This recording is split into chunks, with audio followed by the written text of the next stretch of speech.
Je vous salue au nom du Seigneur Jésus-Christ. Soyez richement bénis et que le nom de notre Seigneur soit célébré et glorifié. Je crois de tout mon cœur qu'il est en train de vous soutenir dans votre marche de tous les jours, dans votre vie quotidienne. Je crois qu'il est en train d'exaucer vos prières. Alors pour cela, je glorifie le Seigneur. Dans cette vidéo, nous allons parler sur les 7 prophéties bibliques qui obligent le réveil de ceux qui vont dans les églises. Alors, il est question de ceux qui vont dans les églises. Nous n'allons pas choisir une catégorie des églises ou un certain mouvement religieux, mais parlons tout simplement de ceux qui vont dans les églises. Que ça soit. Mais le point commun, c'est ceux qui vont dans les églises. Alors, parlons de ces 7 prophéties qui obligent un réveil. Nous allons commencer par lire une écriture de l'apôtre Pierre, dans 1 Pierre ou encore 2 Pierre, chapitre 1, le verset 19. L'apôtre Pierre dit: « Et nous tenons de plus certaine la parole prophétique, à laquelle nous devons prêter attention comme une lampe qui brille dans un lieu obscur. » Alors ici, l'apôtre Pierre nous met devant une évidence. Il nous parle d'un lieu obscur, il nous parle de la lampe.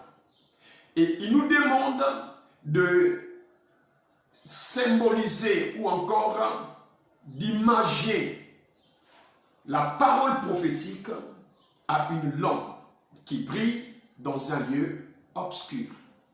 Et il nous demande de prêter attention à la parole prophétique. Il voulait donc nous dire, quand il y a ténèbres sur la terre, quand le soleil se retire, naturellement parlant, les ténèbres couvrent la terre. Et chacun dans sa maison a toujours une lampe qui va permettre de lui donner la lumière, de permettre qu'il voie là où c'est sombre et obscur. Pierre plutôt nous demande de comparer cette image naturelle à celle qui est spirituelle. L'image naturelle, le soleil n'est plus, les ténèbres couvrent la terre, chacun prend une lampe pour se donner une certaine lumière afin qu'il voie dans les ténèbres. Cela est comparé à ce qui se passe sur le plan spirituel.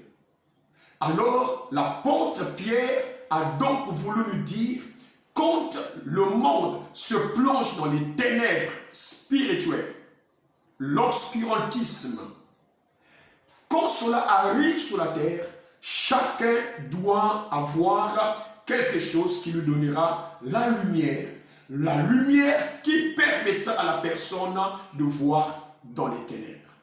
Et Pierre nous fait comprendre que la parole prophétique, c'est cela que Dieu a pourvu pour donner à l'Église la lumière pendant l'obscurité. Cette image va nous aider parce que nous réalisons que nous sommes dans une génération plongée dans les ténèbres. Or, les ténèbres aveuglent. Les ténèbres permettent à celui qui se déguise de changer d'aspect. Les ténèbres nous amènent à croire certaines choses qui ne sont pas. Les ténèbres embrouillent notre vision. Alors il faut une certaine lumière pour que nous ne puissions pas commettre les erreurs dans les ténèbres, ou heurter une pierre d'achoppement, ou tomber dans un piège. Et la lumière que le Seigneur nous a prévue, c'était la parole prophétique. Cela veut dire que chaque chrétien doit prêter attention à la parole prophétique pour avoir assez de lumière et de marcher dans sa génération. Tous ceux qui vont dans les églises doivent prêter attention à la parole prophétique. Sans la parole prophétique, nous marcherons dans les ténèbres, dans l'aveuglement, dans la confusion. Nous marcherons dans les erreurs. Et l'ennemi sera plus dangereux pour nous parce qu'il est d'abord celui qui se déguise, et les ténèbres vont donc le permettre de bien se cacher, se camoufler et de provoquer beaucoup de dégâts dans la vie des chrétiens, dans les églises et sur la terre. Dieu nous a donc demandé à chaque fois que nous sommes dans les ténèbres de prendre la parole prophétique. C'est donc ce que nous allons faire dans cette méditation, prendre la parole prophétique pour nous éclairer. Alors, je dirais, la manière dont certaines personnes qui vont dans les églises se comportent, leur attitude, leur raisonnement, leur manière de marcher dans la foi attestent à suffisance que les gens vivent, marchent, vont dans les églises sans prêter attention à la parole prophétique.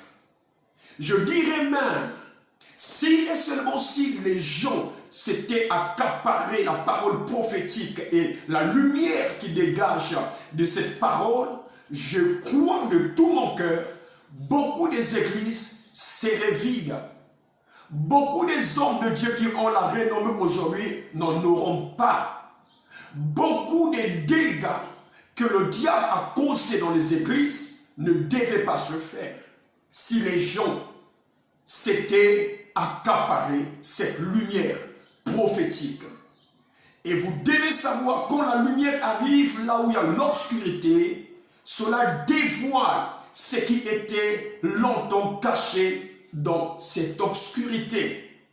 Et le diable, puisque il règne dans les ténèbres, il travaille dans les ténèbres, le diable connaît l'impact de la lumière et le diable ne désire pas être dévoilé. Alors il combattra toute lumière qui aura tendance à dévoiler ses plans, ses œuvres, sa présence. Mais le chrétien est appelé à vivre dans la lumière. Et pour cela, nous devons prendre la parole prophétique. Et dans cette vidéo, nous développerons 7 prophéties bibliques qui doivent obliger le chrétien à un réveil. Qui obligera ceux qui vont dans les églises à se réveiller. Nous allons dans les églises comme si Dieu n'avait pas donné des avertissements. Comme s'il n'y a jamais eu de prophétie que Dieu a donnée. Mais par cette vidéo, je vous donne cette occasion de remettre sur la table toutes ces prophéties bibliques qui sont en urgence aujourd'hui et qui provoqueront un réveil dans la vie de ceux qui peuvent prendre cela en considération. Je vais prendre donc la première prophétie biblique qui obligera quelqu'un à se réveiller, ceux qui vont dans les églises. Je prends cela dans 2 Pierre, chapitre 2, le premier verset jusqu'au 3e verset. Je vais donc lire ce qui est écrit. Pierre annonce les temps qui viennent par l'Esprit de Dieu. Il dit ceci. Il y a eu parmi le peuple des faux prophètes. Il y a eu parmi le peuple des faux prophètes. Et il y aura de même parmi vous des faux docteurs qui introduiront des sectes pernicieuses et qui, régnant le maître qui les a arrachés, attireront sur eux une ruine soudaine. Ici, je m'arrête un peu là. La prophétie est déjà en train de s'ouvrir et de montrer qu'il y a eu des faux prophètes parmi le peuple. De même, il y aura parmi vous des faux docteurs. Ici, nous sommes dans le prophétique. Cela atteste bien que le temps qui était devant l'apôtre Pierre et les temps à venir devait être marqué par la présence des faux docteurs dans les églises, parmi le peuple de Dieu. Et la prophétie dit, ils introduiront des sectes pernicieuses. Où est-ce qu'ils vont introduire les sectes pernicieuses? Dans les églises. Où est-ce qu'ils vont introduire les sectes pernicieuses? Parmi le peuple de Dieu. Quel peuple? Le peuple que Jésus a acquis par le prix de son sang. Nous allons dans les églises. Lundi, mardi, mercredi, jeudi, vendredi, samedi, dimanche, nous remplissons les lieux de culte. Mais seulement, nous ne devons pas y aller sans la lumière prophétique. La lumière prophétique nous dit qu'il y aura des faux docteurs parmi nous, parmi les chrétiens, dans les églises, qui introduiront des sectes pernicieuses. Des choses qui s'écartent de la parole de Dieu. Des choses qui n'ont rien à voir avec Jésus. Des choses qui ne sont pas en harmonie avec la Bible. Cela était prophétisé. Là, dans les églises où nous allons, il y aura des faux docteurs. Et la Bible, dans la prophétie, dit même que ces faux docteurs régneront le maître, c'est lui qui les a rachetés. Ici, le maître, c'est Jésus. Régner veut dire renoncer, refuser la personne de Christ. Alors, dans les églises, avec la lumière prophétique, cela nous a annoncé qu'il y aura des faux docteurs qui introduiront des sectes pernicieuses et qui vont régner le seul maître, Jésus, qui les a rachetés. Les églises où nous allons ne sont pas épargnées de la parole prophétique. Or, cette parole prophétique devait nous servir de lumière pour bien voir là où nous allons, qui nous écoutons et quel est le mouvement religieux que nous suivons. Qu'est-ce que nous croyons? Est-ce que ce que nous croyons est en ordre avec la parole de Dieu? Aujourd'hui, plusieurs croient des choses qui ne sont pas justes. Pourquoi? Parce qu'ils n'ont pas prêté attention à la parole prophétique. Imaginez aujourd'hui, si et seulement si Pierre était de notre temps et qu'il voyait ce qui se fait aujourd'hui dans les églises, il aurait dit, la parole prophétique est en train de s'accomplir, mais les hommes sont aveuglés. Oui, la parole prophétique, surtout la parole biblique, ne faillit pas. Ce qui a été dit, c'est ça qui se fait. Et cela s'accomplit aujourd'hui dans les églises. Vous pouvez être victime. Vous pouvez être dans une église où cette parole prophétique est en train de s'accomplir. L'invasion des faux docteurs, l'introduction des sectes pernicieuses, le régnement du racheteur, du rédempteur, de celui qui est mort à la croix du calvaire. Cela ne faillit pas, cela est en train de s'accomplir.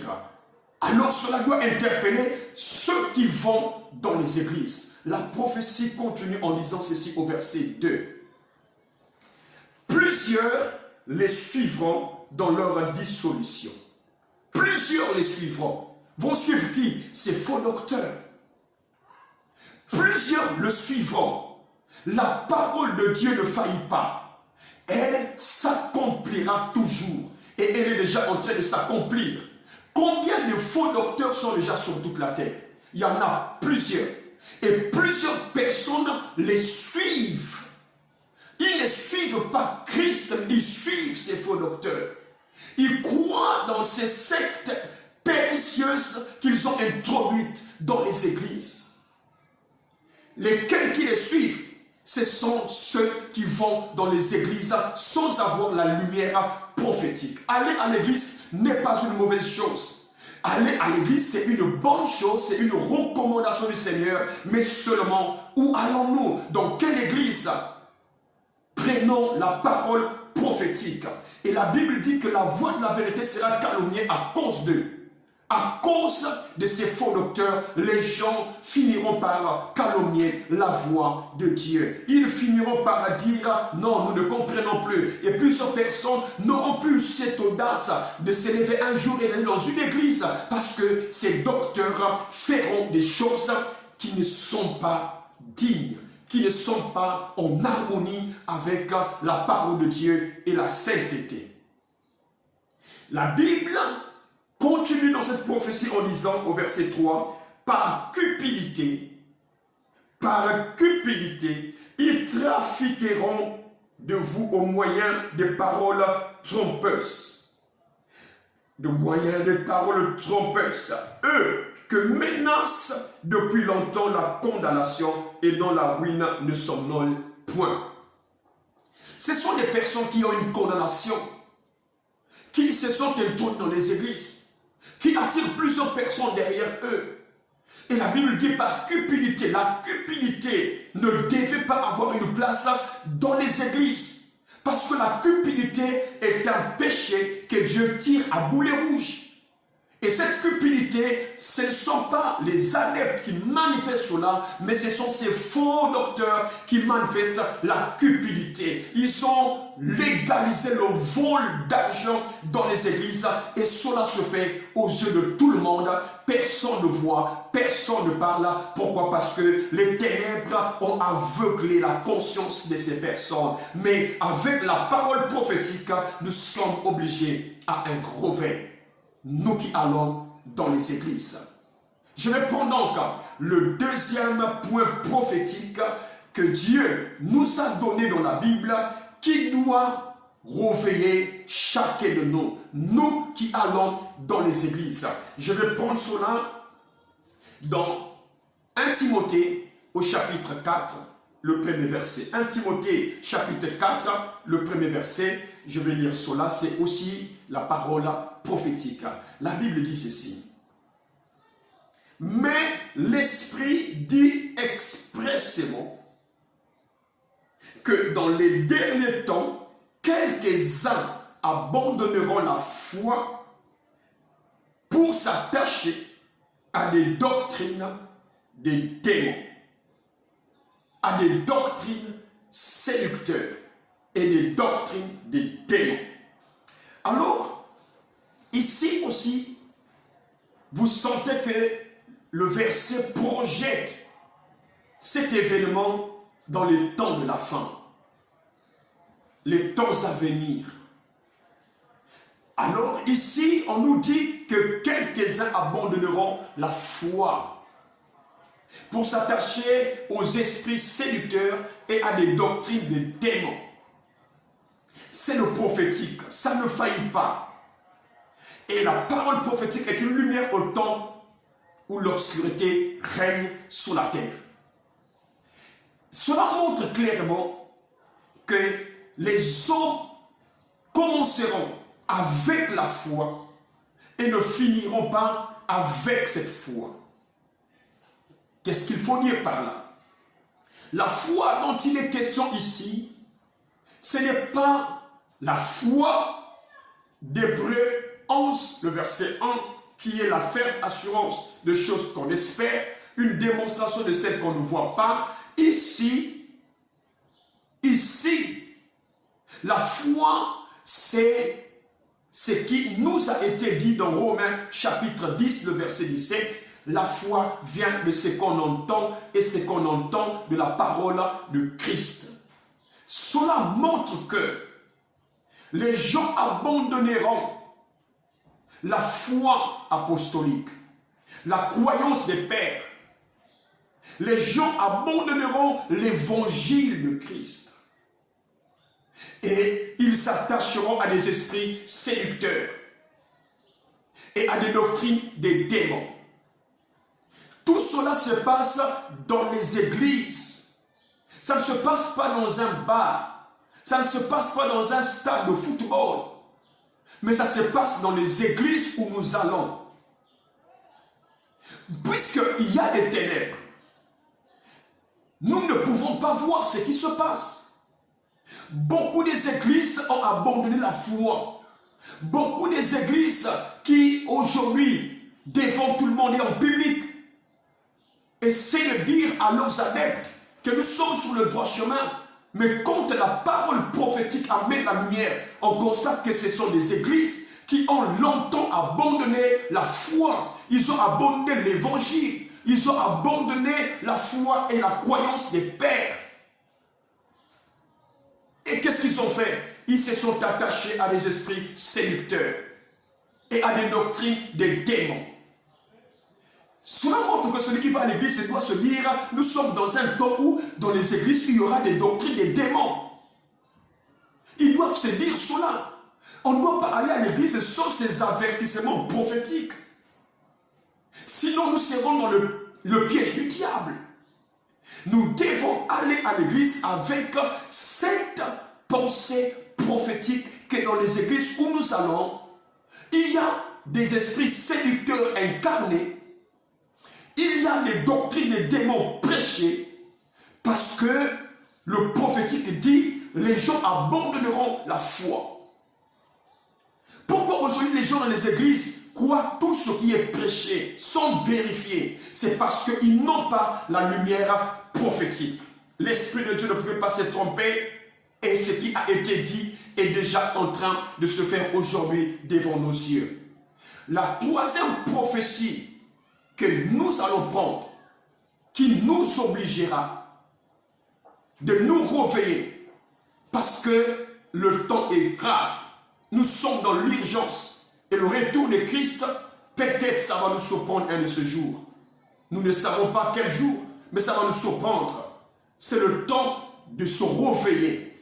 Et la lumière prophétique est bien placée pour nous réveiller, nous qui allons dans les églises. Ce n'est pas la beauté d'une église qui compte. Ce n'est pas la richesse d'une église qui compte. Ce n'est pas la renommée du pasteur qui compte. Ce n'est pas le nombre de personnes qui compte. Ce qui compte, c'est Christ. C'est la parole. C'est ça qui compte. En dehors de toutes ces choses, c'est du sable mouvant. Il n'y a rien de concret. Il n'y a rien de vivant. Tout est cadavre, macabré. La vie se trouve en la personne de Christ. Malgré tout ce que nous avons, c'est du folklore. Ce qui est plus important, c'est Christ dans nos églises. Et la lumière prophétique nous aidera à voir que les gens ont abandonné l'évangile de Christ que eux appellent Sauveur, Seigneur. Cependant, ils ne font pas ce que Christ a dit dans sa parole. Souvenez-vous de la première prophétie, on dit qu'ils vont renier le Maître. Et cela se fait aujourd'hui. Et les gens suivent ces personnes. Pourquoi? Parce qu'ils n'ont pas prêté attention à la lumière prophétique. La troisième prophétie que je vais donc prendre et citer dans cette méditation, dans cette étude, nous prenons cela dans 2 Thessaloniciens chapitre 2 aussi. 2 Thessaloniciens chapitre 2, nous prenons une prophétie biblique que les gens négligent aussi. Dans 2 Thessaloniciens chapitre 2, et vous pouvez commencer depuis le premier verset, mais au verset 3, on nous parle de l'apostasie. L'apostasie, c'est le renoncement public de la foi, d'une foi, pour passer à une autre chose. C'est donc ce que nous avons touché dans la deuxième prophétie. Les gens renieront la foi pour s'attacher à des esprits séducteurs. Et l'apôtre Paul, dans la prophétie de 2 Thessaloniciens, nous parle aussi de l'homme du péché, l'impie, l'adversaire qui s'élève au-dessus de tout ce qu'on appelle Dieu et qui voudra lui-même s'introduire dans le temple et être adoré comme Dieu. Je vais donc continuer dans cette prophétie qui parle de la venue de cet homme, l'homme du péché. L'apôtre Paul, dans la suite de cette prophétie, nous dit ceci. Cette prophétie, dans la suite, dit ceci. L'apparition, donc au verset 9, l'apparition de cet impie se fera par la puissance de Satan. L'apparition de cet impie se fera par la puissance de Satan. Sans la puissance de Satan, l'impie ne se manifestera pas. C'est par la puissance de Satan que cet homme, l'homme du péché, l'impie, se manifestera. Et que dit la suite? La suite nous dit ceci. Avec toutes sortes de miracles, de signes et de prodiges mensongers. Le mensonge dans les prophéties, dans les miracles, dans les prodiges, dans les signes. Il y aura des signes, des miracles mensongers, des prodiges mensongers. C'est que dit la parole de Dieu et c'est le prophétique. Prêtez attention à cela. Cela nous montrait déjà que les temps qui venaient devaient être marqués par l'apparition de l'homme du péché. Et cela ne devait pas se faire sans la puissance du diable et sans les miracles, les signes et les prodiges mensongers. Quand on vous dit miracle mensonger, vous commencez déjà à réaliser que le monde est dedans. Cette parole est en train de s'accomplir. Combien de miracles ont été vraiment aujourd'hui mis sur les réseaux sociaux, par-ci par-là, qui étonnent, qui agitent les gens, qui font tomber les gens en extase, mais qui ne sont que des mensonges. Et c'est au travers de ces miracles mensongers que l'Antichrist va prendre le départ ou encore son envol pour atterrir dans ce monde et accomplir ses desseins. Alors vous comprenez que nous allons dans les églises où il y a des miracles mensongers. En Afrique du Sud, nous avons assisté à des choses extraordinaires, des miracles qui étaient loués, célébrés. Des pasteurs ont été la renommée, mais à la base, ces miracles étaient des mensonges. Des mensonges. Tout cela était prophétisé. Et cela est en train de s'accomplir. Cela s'accomplit où? Dans les églises où nous allons. Et il y a aujourd'hui certains religieux qui pensent que aucun miracle ne peut se faire par la puissance du diable. Aucun miracle, aucune guérison ne peut se faire par la puissance du diable. Vous vous trompez. Ça, c'est votre théologie. Mais la réalité vous prouvera le contraire. Il y a aujourd'hui des guérisons qui ne viennent pas de la puissance de Dieu, mais qui viennent de la puissance que les gens ont eue par rapport au pacte qu'ils ont signé avec le diable, avec les sirènes, avec. Vous n'êtes pas hors de cette génération, vous êtes dans la génération, vous savez bien ce qui est en train de se faire. La puissance de Satan est réelle. Et cette puissance accomplit aussi certaines choses. Si jusque-là vous ne comprenez pas cela, prenez Apocalypse chapitre 13, à partir du verset 11, quand on parle du faux prophète, de ce qu'il fera. La Bible dit qu'il recevra son pouvoir, sa puissance, son autorité du dragon. Le dragon là, ce n'est pas Dieu. Le dragon là, ce n'est pas Jésus-Christ. Cela veut dire que dans les églises où nous allons, il y a cette tendance des miracles venant du diable. Il y a cette tendance des miracles mensongers. Pourquoi nous ne voyons pas cela? Eh bien parce que nous n'avons pas prêté attention à la parole prophétique. La quatrième prophétie que nous citons, nous prenons cela dans 2 Timothée chapitre 4. 2 Timothée chapitre 4, la Bible nous dit, là encore, nous sommes dans le prophétique et cela bénit nos âmes. Je prends cela dans 2 Timothée chapitre 4 et je prends à partir du verset 2. On demande à Timothée une chose parce qu'il y a un temps qui devait venir. Voilà ce qui est écrit. On dit à Timothée, prêche la parole. Insiste en toute occasion, favorable ou non, reprend, censure, exhorte avec toute douceur en instruisant. Car il viendra un temps où les hommes ne supporteront pas la saine doctrine. Un temps vient où les hommes ne supporteront pas la saine doctrine. Or ici, la saine doctrine, c'est ce que Jésus a prêché. C'est ce que les apôtres ont communiqué à l'humanité. C'est ça la saine doctrine. C'est ça, il n'y a rien de sain, sinon que ce que Jésus nous a apporté. Parce que c'était la prédication de l'homme parfait. Et un homme parfait annonce toujours ce qui est parfait. Tout ce que Jésus a fait était parfait. Ne vous trompez pas. L'évangile de Christ, c'est ça la parole éternelle de Dieu. Cela n'a pas de limite. Cela n'a jamais été arrêté dans une génération, dans un siècle. C'est ce même évangile qui arrivera jusqu'à la fin. Si ce n'est pas cet évangile qui vous sauve, vous ne serez jamais sauvés. Parce que Jésus dit dans Jean chapitre 5, le verset 25, il dit l'heure vient et elle est déjà venue où les morts entendront la voix du Fils de Dieu et ceux qui l'auront entendu vivront. La voix du Fils de Dieu, la prédication de Christ, l'évangile de Jésus-Christ. Remarquez qu'il a été dit, l'heure vient, c'est le futur proche.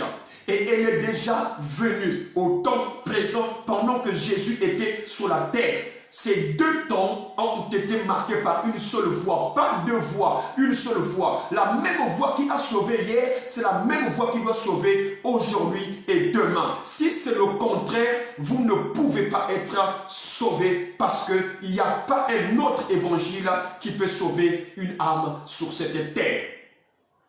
Les gens ne supporteront plus cet évangile. Et qu'est-ce qu'ils feront? La Bible dit, la prophétie nous dit, qu'ils vont faire quoi? Mais ayant la démangeaison d'entendre des choses agréables, ils se donneront une foule de docteurs selon leur propre désir, leur propre désir. Ça ne va pas être selon la volonté de Dieu, mais leur propre désir. Ils s'établiront des docteurs parce qu'ils veulent entendre des choses agréables. Pour eux, l'évangile de Christ est démodé. Ça n'a plus de valeur aujourd'hui. Ça ne peut plus faire quelque chose pour nous aujourd'hui. Or, tout ça a été prophétisé. Ce qui se passe aujourd'hui a été prophétisé. Et pourquoi les gens ne voient pas cela? C'est parce qu'ils n'ont pas prêté attention à la parole prophétique. N'oubliez pas, les ténèbres aveuglent. Les ténèbres nous empêchent de voir la réalité. Les ténèbres permettent à Satan de se déguiser et de commettre et de faire beaucoup de dégâts dans le camp de Dieu, dans le camp de l'Église. Et aujourd'hui, le chrétien qui va à l'Église devait marcher avec tous ces avertissements prophétiques et voir ce qui est prêché dans son Église, voir ce qu'il va écouter chaque dimanche à l'Église. Parce que la Bible dit les gens auront la démangeaison d'entendre des choses agréables. Quelle chose que nous avons dans notre cœur qui nous poussera à autre chose que ce que Jésus a donné. On ne peut pas aller vers une autre chose que ce que Jésus a donné si on ne trouve pas que ça s'est démodé. Quand le peuple dans le désert a cherché la manne, Dieu a donné la manne. Et quand ce peuple était dégoûté de la manne, ils ont cherché autre chose. Or, vous devez savoir, la manne que Dieu a donnée à son Église, c'est la parole, c'est l'évangile de Christ. Mais le prophétique nous disait qu'un temps devait venir où les hommes n'allaient plus supporter cela, oh Dieu. Les hommes n'allaient plus supporter cet évangile. Pourquoi? Parce qu'ils auront la démangeaison d'entendre les choses agréables. Quelle chose agréable, en dehors de ce que Dieu nous donne, tout ce que nous pouvons recevoir, que ce soit agréable ou pas, nous mène à la mort. Et la suite de cette prophétie dit clairement qu'ils vont donc détourner l'oreille de la vérité et se tourner vers les fables. Les fables, ce sont des histoires racontées. Les fables, ce sont des histoires inventées, des choses qui ne peuvent pas être prouvées. Et aujourd'hui, nous allons dans les églises. Et dans les églises, nous allons écouter la parole. Est-ce que la parole que nous écoutons dans les églises peut-être prouvée selon la Bible? Pourquoi les gens avalent toutes ces choses? Eh bien, c'est parce qu'ils n'ont pas reçu la lumière prophétique, que Dieu éclaire son peuple. La 5e prophétie que je vais donc prendre pour nous amener à ce réveil, cela se trouve dans Ésaïe chapitre 4, juste le premier verset. Ésaïe chapitre 4, le premier verset. La Bible dit ceci. Écoutez cela très bien. Et cette femme saisiront ce jour, il y a un jour, et cette femme saisiront en ce jour un seul homme et diront, nous mangerons notre pain et nous nous vêtirons de nos habits. Fais-nous seulement porter ton nom, enlève notre opprobre. C'est le prophétique. La femme, c'est le symbole de l'Église. Et la Bible dit que cette femme, c'est la perfection. Donc nous sommes au temps de la fin, au temps où l'Église arrive à sa période de perfection. Nous sommes au temps où les 7 églises se sont rassemblées. Toutes les églises que Dieu a eues pendant des générations rassemblées en une seule génération. Et la Bible dit que cette femme saisiront un seul mari, un seul homme. Et l'homme ici, dans le prophétique, c'est Christ. Et qu'est-ce que ces femmes, qu'est-ce que ces églises, là où nous allons, vont se dire? Ils vont dire, nous mangerons notre pain. Or, le pain, c'est la parole. Le pain, c'est l'enseignement, c'est la doctrine. Ils disent bien que nous mangerons notre pain. On n'a pas dit qu'ils mangeront le pain de cet homme. Remarquez cela. Cet homme aussi a son pain. Et lui-même est un pain. Mais les gens, les églises, aujourd'hui, ne s'intéressent plus à son pain. Ils ont leur pain. Ils ont leur livre. Ils ont leur credo, leur dogme. Ils ont leur enseignement qui n'a rien à voir avec ce que Christ a prêché. C'est ce que les églises sont en train de faire aujourd'hui. Et nous allons tous les jours à l'église. Attention, sans la lumière prophétique, nous mangerons des pains qui ne sont pas les pains laissés par notre Seigneur.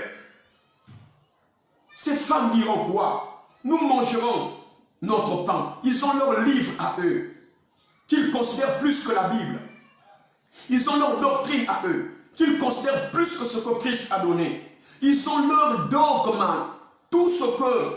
Ils ont leur enseignement à eux, qui n'ont rien à voir avec le pain parfait, le pain vivant que Christ a donné à l'humanité.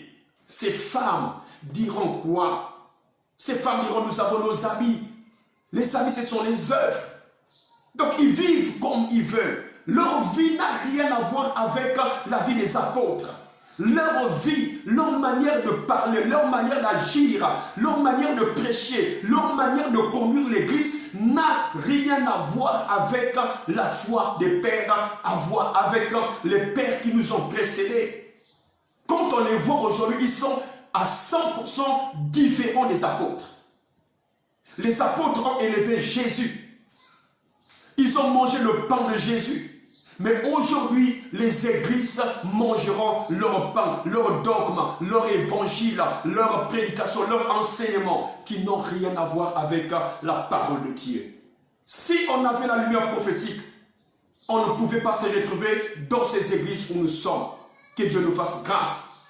Le temps est arrivé où chacun doit se réveiller. Alors, je vais prendre donc la 6e prophétie. La 6e prophétie, je prends cela dans Matthieu. Matthieu prophéties les sépara le Seigneur lui-même quand il était sur la terre. Le Seigneur dit dans Matthieu chapitre 24, Matthieu chapitre 24, le verset 11 et 12, Christ dit, plusieurs faux prophètes s'élèveront et ils séduiront beaucoup de gens. Juste mettre ça dans la tête, ça peut nous ouvrir les yeux. Nous qui allons dans les églises, nous qui allons écouter la parole, juste cette prophétie peut mettre quelqu'un sur ses gardes. De telle sorte que là où je vais, je dois connaître où je vais. Sans la lumière prophétique, impossible de voir ces choses. Christ dit, ils s'élèveront beaucoup de faux prophètes. Et ils séduiront beaucoup de gens. Il n'y a personne sur cette terre. Il n'y a personne, il n'y a aucun pasteur, aucun homme de Dieu qui peut dire, moi je suis séduit. Aucune église pourra dire, nous sommes séduites. Aucune. Tout le monde a raison. Tout le monde dit que nous, c'est le droit chemin. Tout le monde dit que nous, c'est la véritable parole. Mais cependant, qui sont ces gens-là que Jésus avait vus dans la prophétie, qui devaient être séduits? N'est-ce pas ceux qui vont dans les églises? Oui, ce sont ceux qui vont dans les églises. Ici, ce n'est pas quelqu'un qui va dans un bar. Ce n'est pas quelqu'un ici qui va jouer au football. Mais c'est quelqu'un qui va dans les églises, qui va dans l'église. Et ces faux prophètes s'élèveront où? Dans les forêts? Au gouvernement? Non, ils s'élèveront dans les églises. Quelle église? Là où nous allons. Aujourd'hui, les gens ont eu cette habitude, je sais que c'est la ruse du diable, de jeter toujours le sort chez les autres. De jeter toujours la condamnation chez les autres. Quand on dit les séduits, ils disent ce n'est pas nous, c'est seulement les autres. On indexe que c'est ce mouvement religieux. C'est ceux-là qui sont dans le faux. Nous sommes la vérité. Ça, c'est ce que vous dites. La prophétie s'accomplit. Si vous aviez la lumière prophétique, ces églises devaient être vides. Parce que la lumière prophétique devait vous montrer certaines choses. C'est donc la 6e prophétie que le Seigneur a donnée qui oblige les hommes de se réveiller, ceux qui vont dans les églises. Avec déjà ces 6 prophéties dans ma conscience, quand je vais à l'église, alors je prête attention. J'ai la lumière, mes yeux sont ouverts et je peux voir ce qui est caché dans les ténèbres. Le salut de mon âme dépend de ma décision. Personne ne décidera à notre place. Le salut est individuel. Toute une église peut se perdre, mais tantôt il y a une seule personne qui pourra être sauvée dans cette église. Quelle est cette personne? La lumière prophétique doit marcher avec nous dans nos églises, là où nous allons. Et si cette lumière était considérée, le diable n'aurait pas fait ce qu'il fait aujourd'hui. Les ténèbres aveugles. Je prends la dernière prophétie. Cela se trouve dans Apocalypse chapitre 3. Apocalypse chapitre 3, à partir du verset 15. Pour ne pas lire le verset 14, mais le verset 15 jusqu'au verset 17. Il est dit ceci. Je connais tes œuvres. Je sais que tu n'es ni froid ni bouillant. Puisses-tu être froid ou bouillant? Ainsi, parce que tu es tiède et que tu n'es ni froid ni bouillant, je te vomirai de ma bouche. C'est une prophétie. Il vomira. Il vomira qui? Il vomira le peuple tiède. Ce peuple-là qui n'est ni chaud ni froid. Le peuple intermédiaire. Ce peuple qui a l'aspect des croyants. Mais le dédon, ce n'est pas Jésus. Ce n'est pas l'évangile. Ce n'est rien qui peut être en harmonie avec la croyance des pères. La prophétie dit, Jésus vomira plusieurs personnes. Et cela se passe aujourd'hui. Il vomira. Il ne peut pas mentir. Ce qu'il a dit, c'est ce qu'il doit faire. Il vomira un peuple. Quel peuple? Le peuple tiède, le peuple intermédiaire entre les deux températures. il vomira, c'est la prophétie. Mais qu'est-ce que ce peuple dit? Le peuple que Jésus va vomir, ce peuple dit quoi? Le verset suivant nous dit clairement, ce verset nous dit ceci. Parce que tu dis, c'est ce peuple qui dit, parce que tu dis, je suis riche, je me suis enrichi et je n'ai besoin de rien. C'est ce que ce peuple dit. La suite dit, mais ce peuple ne sait pas qu'il est pauvre, malheureux, nu, aveugle, misérable. C'est ce que dit la prophétie. Ce peuple se dit riche. Ils ont tout. Il dit que nous n'avons besoin de rien. Même la loi de la complémentarité, ils ont mis dehors. Ils se suffisent à eux-mêmes. Ils pensent tout avoir. Ils pensent être plus grands que tout le monde. Ils pensent être la véritable église de Dieu. Ils se disent. C'est ce qu'eux se disent. Mais la conviction personnelle peut se tromper. Ici, il est question d'un peuple qui se croit. Mais leur conviction est fausse. Jésus dit, tu ne le sais pas. Tu es aveugle, pauvre, misérable, nu. C'est un peuple qui se croit être. C'est un peuple qui pense être. Le prophétique nous montre que au temps de la fin, il y aura un peuple qui pense, qui se perçoit, qui pense être l'église même, qui pense tout avoir, qui pense être mieux placé que tout le monde. C'est ce que le prophétique dit. C'est une église trompée, séduite par les choses, la richesse, les avoirs, par sa renommée, par sa connaissance, par ses expériences, par ses interprétations bibliques, trompée, une église trompée. Cela se passe au temps de la fin. Si on avait la lumière prophétique, on pouvait se dire, attention, mieux vaut croire à la lumière de la parole de Dieu. Mieux vaut le témoignage de Dieu que le témoignage de l'Église. Le témoignage de l'Église, cette Église rend témoignage d'elle-même, mais son témoignage est faux. Voici la lumière que Dieu nous avait réservée avant que notre temps arrive. Pourquoi? Parce que les ténèbres devaient couvrir la terre et le Seigneur voulait bien que nous puissions avoir la lumière pendant que les ténèbres couvrent la terre. Et cela pour notre bien. Afin que nous ne puissions pas tomber dans les pièges du diable. Nous qui allons dans les églises, nous devons considérer la parole prophétique pour ne pas tomber dans les pièges du diable. Parce que le diable travaille et fait beaucoup de choses contre l'église étant cachées dans les ténèbres. Et les ténèbres aveuglent. Alors, comment nous étions hier sur le chemin de nos églises? Et comment nous le serons après avoir reçu la lumière prophétique?